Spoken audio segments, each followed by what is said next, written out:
Hello everyone, welcome back to the third class of the chapter 5 data handling. We will quickly wrap up this chapter 5, we will go directly to exercise 5.3. So we will start off with the first question. Let's all look into our textbooks, page number 87. Page number 87, exercise 5.3, question number 1. List the outcomes you can see in these experiments. There's a small figure given, and in this figure, it's given A, B, C, D, A. The arrow mark is at B. Now, they are asking us, list the outcomes you can see in these experiments. A spinning wheel. They're asking us, if you spin the wheel, where will the arrow mark come? On how many outcomes will be there? So when you spin the wheel, the first spin may give you A. The next time you spin, it may come to B. The next time when you spin, it may come to C. The next time again you spin, it may come to D. Now we have two A's, so we are taking only one A. So A, B, C, D are the expected outcomes. Now let's look at B. Question number B. Tossing two coins. Yesterday I gave you in the previous lesson I gave you a slight idea about tossing a coin. Now let's look at the probability. We have two coins with us. Let's say first coin and second coin. Now we toss them together. And let's say the first time we tossed them together, both came as heads. All right. Now second time again we tossed the first coin. Let's say the right is my first and the left is my second. Let's say that on the right, the first coin, it came as head. The second coin came out as a tail. Now let's say again we tossed it again. This time the first coin came as a tail and the second one came as a head. The fourth time, tail, both of them came as tails. So these are the possibilities that we have when we toss two coins simultaneously. That means head may come, head and tail may come, tail and heads may come, tail and tail may come. So we can write this as head, tail, tail, head, tail, tail. These are the outcomes when you toss two coins together. So with this, we will move on to the next question. All right. The next question, question number 2. When a die is thrown, list the outcomes of an event of getting 1, a prime number, A, B, not a prime number, 2. Now let's look at the first question. Now, what is a die? A die, I suppose everyone have played or plays Ludo. To play Ludo, we have to roll the dice. This is the same dice we are talking about. Here, we call it a die. It is also called as a dice. So, when you roll a die, they want us to list out the outcomes of events. First, question number 1A. The first question is asking us to list the outcomes of events of getting a prime number. Now in a dice we have 1, 2, 3, 4, 5, 6. We don't have 7, 8, 9. We have till 6. Now here we have, let's see how many prime numbers we have here. The number of primes are 2, 3, and 5.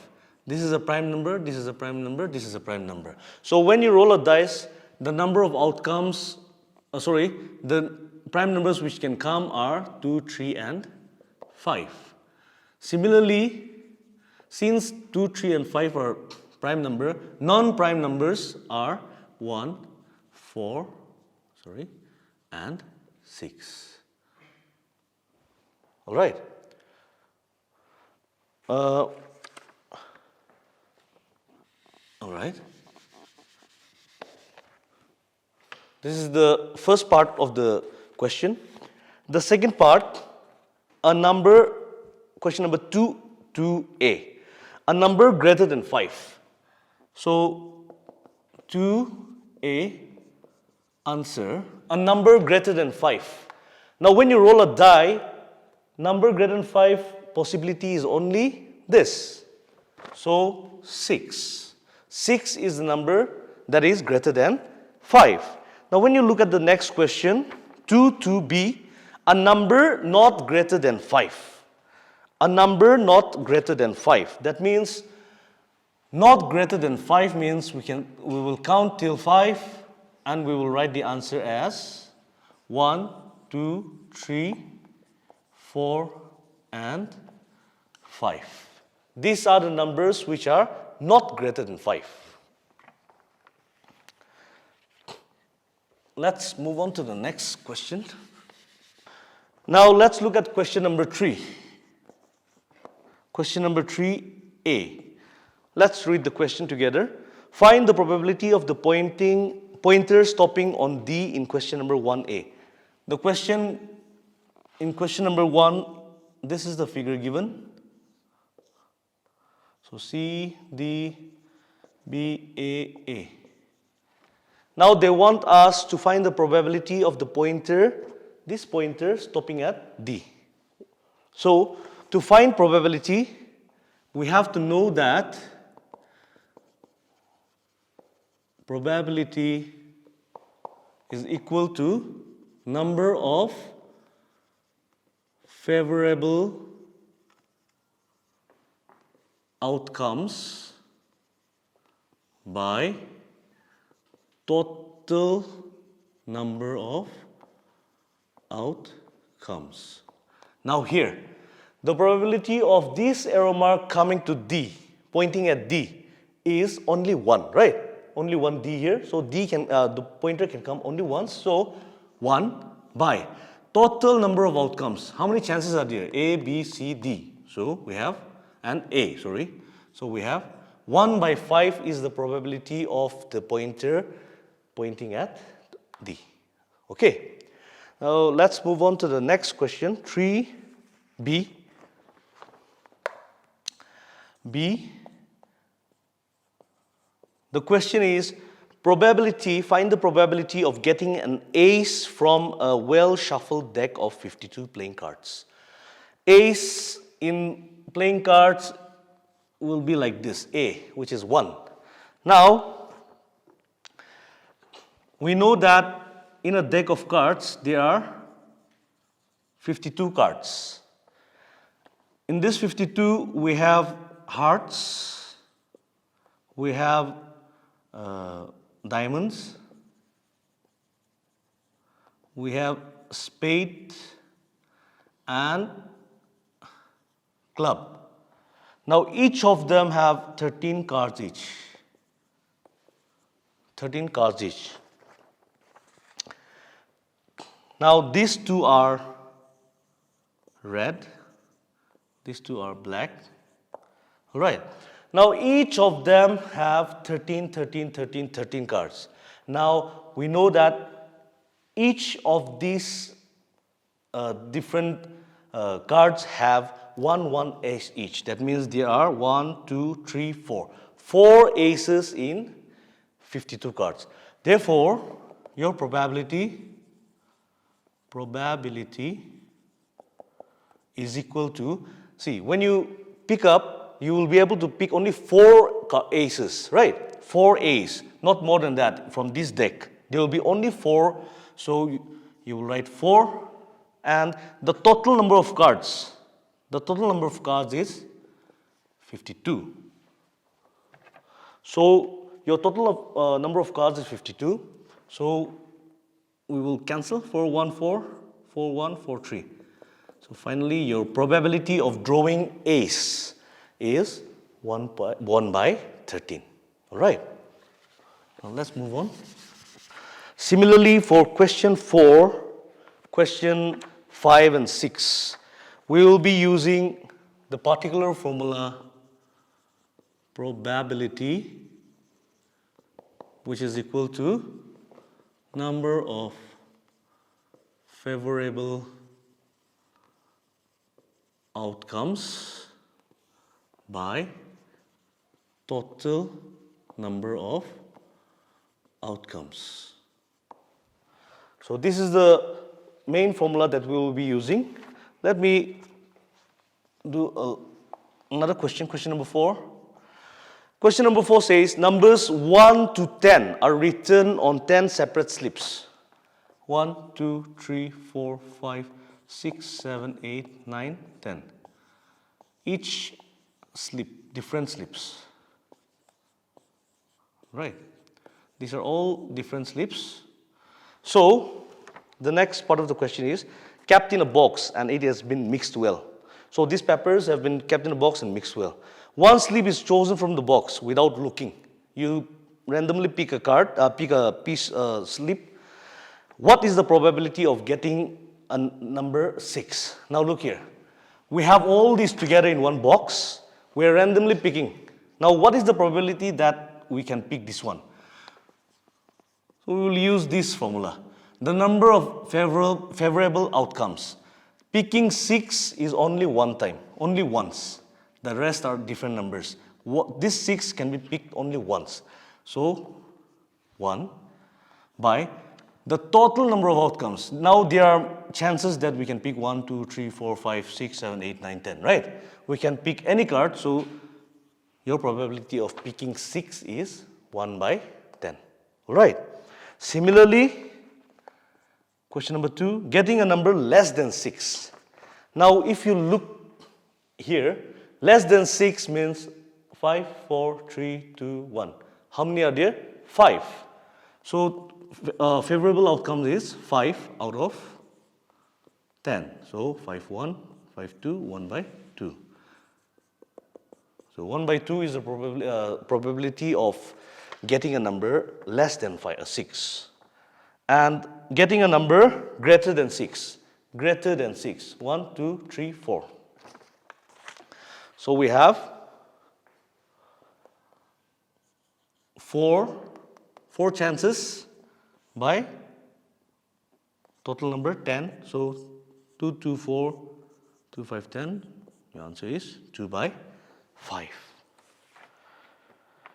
And lastly, question number 5. Getting a 1-digit number. Please look here. 1, 2, 3, 4, 5, 6, 7, 8, 9. All these are 1-digit number. When you look at 10, it has 1 and 0. These are 2-digit numbers. So the probability of getting a 1-digit number is 1 digit, there are 9 of them. So 9 by the total number is 10. So this is your final answer. I hope you have all understood this. 5 and 6 I'm leaving for you as an assignment. And we will wrap up this chapter, data handling, here. We have come to the end of the chapter. We will start with a new chapter which is even more interesting. So the name of the chapter is Squares and Square Roots. Chapter number 6. Chapter number 6, page number 89 in your textbook. Square and Square Roots. 6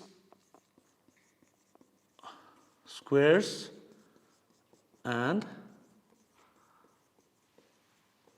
square roots. Now, till now we have heard of squares in geometry. In geometry we have heard of squares. What are squares? This. We have heard of this square. Right? This is called a square. Now we're going to learn about what we call it in algebra. Algebra, this is called, this square means double. Double or 2 times of anything. For instance, I take 2 into 2. This will become 2 square. Now we are coming across this exponent. This exponent indicates your square. So we can read this as 2 raised to the power 2. 2 raised to the power 2. That means if I write 3 square, I know that it is 3 into 3. If I write 4 square, it is simply 4 into 4. That means any number you write as square, it'll multiply itself 2 times. Right? Let's look at the next topic. Properties of squares. Now there are certain properties. Before we discuss this, let me write down squares of this 1 to 10. Sorry. 2 to the power 2, 3 square, 4 square, 5 square, 6 square, 7 square, 8 square, 9 square, and 10 square. 1 square is 1 into 1, 1. 2 square, 2 into 2, 4. 3 into 3, 9. 4 into 4, 16. 5, 5, 25, 36, 49, 64, 81. 10 into 10 is 100. Now when we look at these numbers, when we look at these squares, we can see that these numbers unit place all have 1, 4, 9, 6, 5, 0. See, all the squares numbers, they end with 1, 4, 9, 6, 5, and 0. 1, 4, 9, 6 are repeated, so I'm not mentioning it. 1, 4, 9, 6, 5, and 0. So any number ending with this are considered as are considered as squares. All right. So in squares, we should remember this. In squares, all the numbers end with 0, 1, 4, 5, 6, or 9. Square numbers will end with either 0, 1, 4, 5, 6, or 9. Okay. So we will learn about, this is one part. The next is perfect square. Now what is a perfect square? For example, I have 2 square gives 4. All right. So we can say that 4 is a perfect square. For example, I have 5. 5, I cannot derive this by multiplying 2 same numbers. If I multiply 1 into 1, I get 1. 2 into 2, I get 4. Sorry, 2 into 2. 3 into 3, I get 9. There is no 5. So this is not a perfect square. But we can say 1 is a perfect square, 4 is a perfect square, 9 is a perfect square, 4 into 4 is equal to 16. 16 is a perfect square. So perfect square means any 2 numbers, if you multiply them together, you should get that number. So these are called perfect squares. Let's look at the next topic. Now we will be talking about finding squares. Now we will learn how to find squares. Let's say I have a number 53. I want to find the square of this number. Now without actually multiplying 53 into 53, which is a long process, we can do it in another way. So let's see, 50 plus 3. 53 I can write as 50 plus 3. The whole square. Now from this I have changed to this. Now this relates to a formula where we know that a plus b the whole square is equal to a square plus b square plus 2ab. We know this formula, right? So 50 plus 3 the whole square. A 50, B 3, square square. So this I will write as 50 square plus B square will be 3 square plus 2 will remain as it is. A, instead of A I will write now 50, instead of B I will write this. So 50, 50, 25, 5 is 25, square means 2 zeros, so 2 zeros, 3, 3, 9, plus 2 into 3, 6, 6 into 5, so 6 into 5, 30, 1 more 0, 0. When you add them up, you get 2, 5, 2, 8, 0, 9. All right. So this is how you will find a square of a certain number by expanding. All right. This is another method, an easier method. For big numbers, it may be a little tough, but for smaller numbers, instead of multiplying, going through all the trouble of multiplying, you can try this also. This makes the process easier. Understood? Now let's talk about another topic. To understand about squares, we have to be very clear with our concept regarding square. So the next topic is Pythagorean triplet. Now this is something like a fun fact. This is somewhat like a fun fact. For example, I have 3 square plus 4 square. When I solve this, 3 square plus 4 square, 3 square is nothing but 9, 4 square is nothing but 16. So when I add them up, I get 25, which is equal to 5 square. So 3 square plus 4 square gives me 5 square. Not every number will do this. There are certain numbers, 3 numbers, which can be, 2 numbers can be added, and the third number will be the outcome. So 3 square when you add, so this, in short, if I write 3 square plus 4 square is equal to 5 square. Now, if this case arises in any situation, these 3 numbers will be called as Pythagorean triplet. I hope you have understood this. We can take another example. 6 square plus 8 square. 6, 6, 36 plus 8 into 8, 64. When you add this, you get 100. 100 is nothing but 10 into 10. 10 into 10 is 10 square. So, in short, 6 square plus 8 square gives you 10 square. See, whenever we add 2 squares, we are getting another square. So, this is the condition for Pythagorean triplet.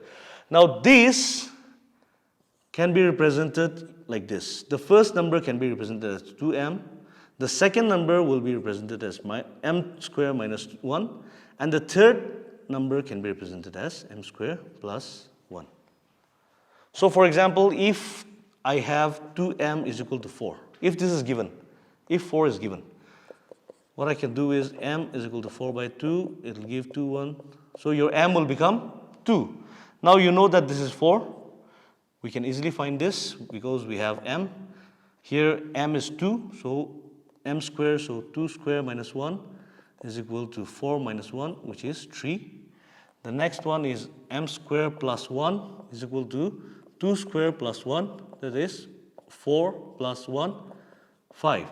So we know that 3, 4, 5 are Pythagorean triplets. 3, 4, 5 are Pythagorean triplets. This is one way of finding Pythagorean triplet. Please keep this in mind. This is your representation of formulae. So kindly keep this in mind. All right, we will move on to the next topic.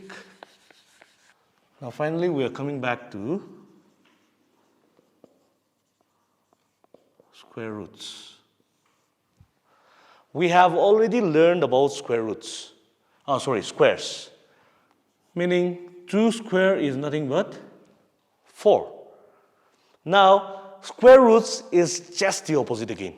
Now we will be going from 4 to 2 square. we'll be shifting from here to here. First, we move from here to here. Now we'll be going back again. We'll be going back. Now, for this, there's a symbol, square root. This is your symbol for square root. So we will be using this. If I say square root of 4, square root of 4 means I can write this 4 as 2 square. Now this 2 and this square root we can remove, cancel. So your answer will be 4. Therefore, square root of 4 is 2. Similarly, square root of 9 is nothing but 9 I can write as 3 square. So when you remove this, it becomes 3. Similarly, it will go for 16, 25, right? It will keep going like that. 36, 49, 64, 81, 100. It will go on like that. So square roots simply reduces the number to its the earlier form. All right, the smaller version. Now, there are three methods of finding square roots. Three methods of finding square roots. The first one is repeated subtraction. Now, repeated subtraction. Let's see what is in repeated subtraction. Here, for example, if I have a number, 81, we know that 9 into 9 is 81. We know it, but let's try to find the square root for this. There's another way where we can find this, that is repeated subtraction. For example, we will keep subtracting odd numbers. We will keep subtracting odd numbers till we get 0. For example, 81 minus 1 is 80. The first odd number is 1, 80. The next, I will take 80 now and subtract. The next odd number is 3. So I will get, now 77 minus the next odd number is 5. So it will be 72. Again, 72 minus the next odd number is 7. You will get 65. So the next number after 7, odd number is 9. So you will get 56. The next odd number after 9 is 11. So you will get 45. The next number, 45 minus after 11, it is 13. You will get to 32. After 32, the next number, odd number is 15. So you will get 12, 7, 1. After 15, the next odd number is 17. So finally you are getting 6.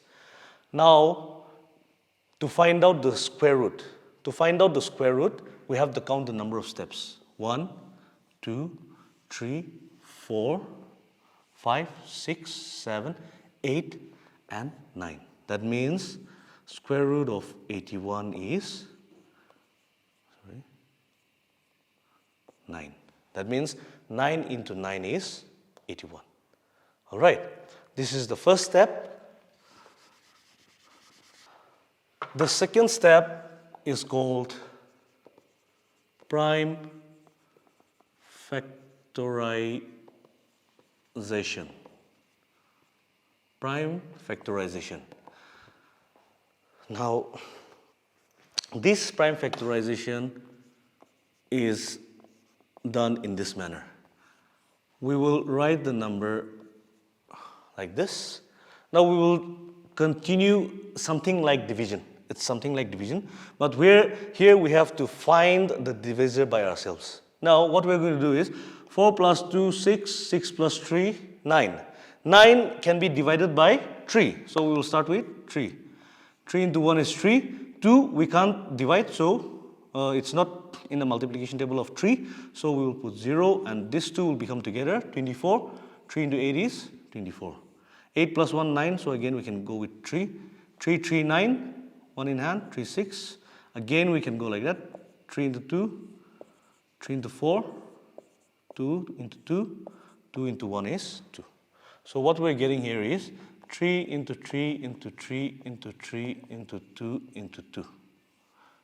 1, 2, 3, 4, 1, 2. 1, 2, 3, 4, 1, 2. Now we will make them in pairs. Same numbers. 3, 3, 3, 3, 2, 2. So we have no extra number left. All of these prime factors are in pairs. So we will write this as 3 square, 3 square, 2 square. We can, since all of them are squares, we can take a common square like this, remove the square root, we get 3 into 3 into 2, 3, 3, 9, 9, 2, 18. That means 18 into 18 will give you 324. All right, the last and final step,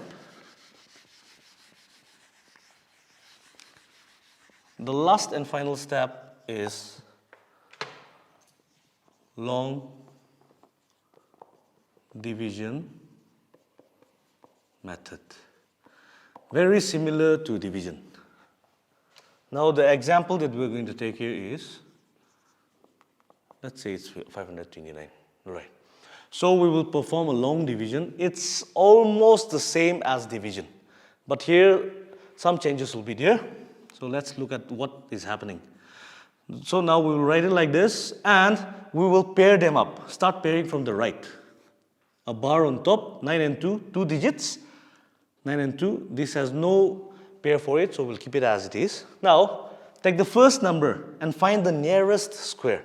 For example, if I multiply 1 into 1, I get 1, very less than 5. If I take 2 into 2, I get 4, somewhere near 5. If I take 3 into 3, it becomes 9. So 9 is greater than 5, we cannot use 9, so we're going to use 4. So to get 4, we have to multiply the same two numbers, all right? We can't do 1 into 5 is 5. This is not possible here. What we can do is we can use, if I use 1 here, it has to be 1, multiplied with 1. If I use 2, it has to be multiplied with 2. So we will go for 2 into 2. 2 into 2 is 4, all right? 5 minus 4 is 1. Now, the speciality here is, since you have multiplied with 2, you will add another 2 here. It will become 4. 2 plus 2 is 4. This, in division, only one number comes down. But here, in this long division, the number under this bar will come down together. They will come down together like this. Now, the next step, we have to put something here. Something here and multiply with something to get 129. So if I put 1 here, it has to be 1. If I put 2, it has to be 2. If I put 3, it has to be multiplied by 3.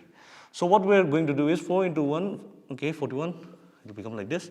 If I put 2, it becomes 2, 2, 4, 2, 4, 8. Not same.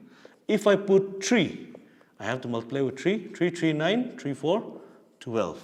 So I have to put like this. 43 into 3 is 129. So these are the 3 steps, and these are the concepts we'll be dealing with in this chapter.